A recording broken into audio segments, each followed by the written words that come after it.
The afternoon had been quiet in the way large houses sometimes are, full of space but not empty.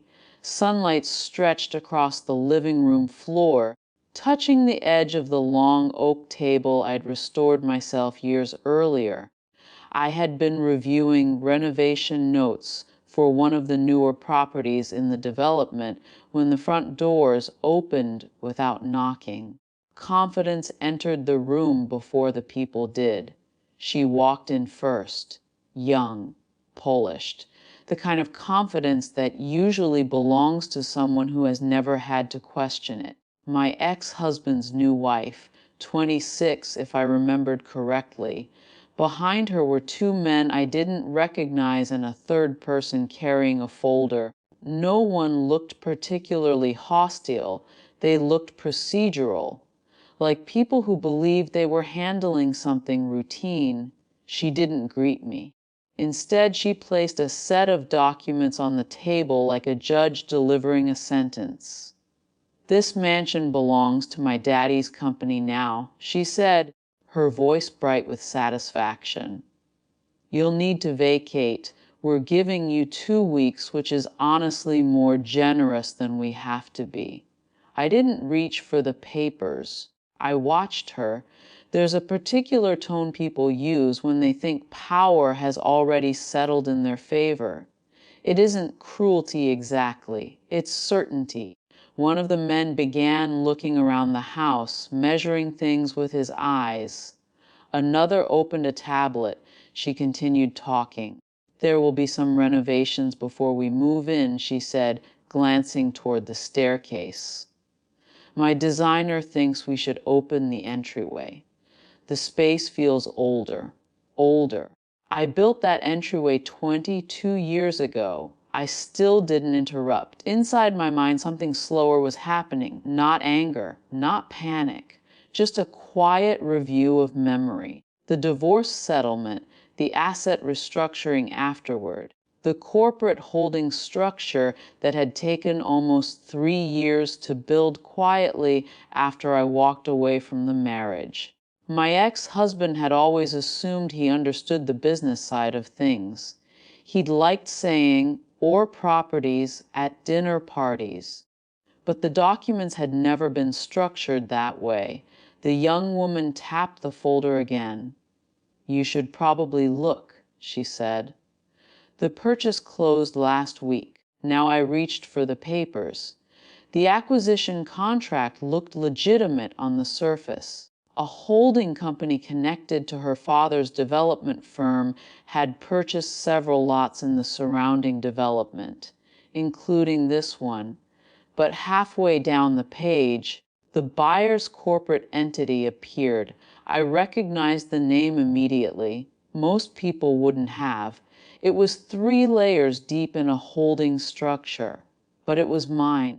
I had created that entity almost 7 years ago when the development began expanding, quietly, professionally, through legal channels that never required public explanation. Which meant something very simple had happened. Her father's company hadn't taken the property from me. They had purchased into a structure I owned. I placed the papers back on the table. She mistook my silence for resignation. "You should start planning," she continued, almost sympathetically now. "Moving from a place like this can be difficult." One of the men began discussing timelines for clearing the property. Another asked whether certain fixtures were included in the transfer. I listened. Sometimes people reveal far more about their assumptions when you don't interrupt them. After a few minutes, another car pulled into the drive. A fourth person entered, a woman in her 40s carrying a slim briefcase. She walked with the calm efficiency of someone used to reviewing contracts for a living. "Legal confirmation," one of the men explained. She opened the folder, scanned the documents, and began cross-checking something on her laptop. At first her expression was neutral. Then her brow tightened slightly. She scrolled again. "Excuse me," she said, mostly to herself. Another file opened. She compared the acquisition entity with a corporate registry record. Her fingers slowed. Then she looked up.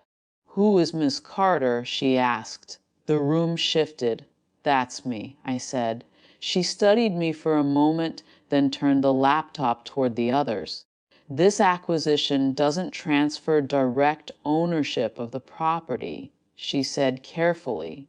"The holding company you purchased through is controlled by a parent entity." She tapped the screen. "The parent entity is registered to Miss Carter." Silence settled into the room like dust after a door slams. The young wife blinked. "That can't be right." The legal officer remained calm.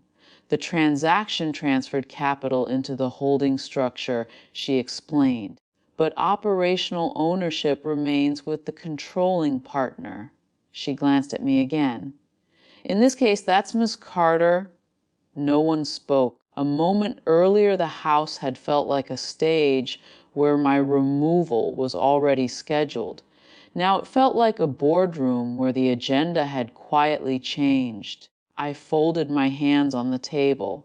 "No one verified the corporate chain before the purchase?" I asked gently.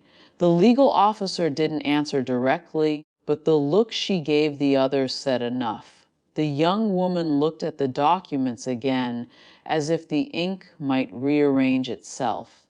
"But my dad bought the development," she said. I nodded. "He invested in it. That distinction matters more than people realize." Another long silence passed. Finally, the legal officer closed her laptop. "I believe there's been a misunderstanding regarding the ownership structure," she said professionally. The men who had been measuring the house earlier suddenly seemed very interested in the floor. I stood up, not dramatically, just enough to signal the conversation was finished. "This property isn't going anywhere," I said calmly. "But misunderstandings like this can become expensive if people don't review their paperwork carefully." No one argued. The confidence that had walked in with them had quietly left. As they gathered their things, the young wife looked around the house again, this time with uncertainty instead of ownership. When the door closed behind them, the house returned to its earlier silence. Sunlight still stretched across the floor. The oak table was still exactly where I'd built it, and I went back to reviewing renovation plans the same way I had before anyone arrived.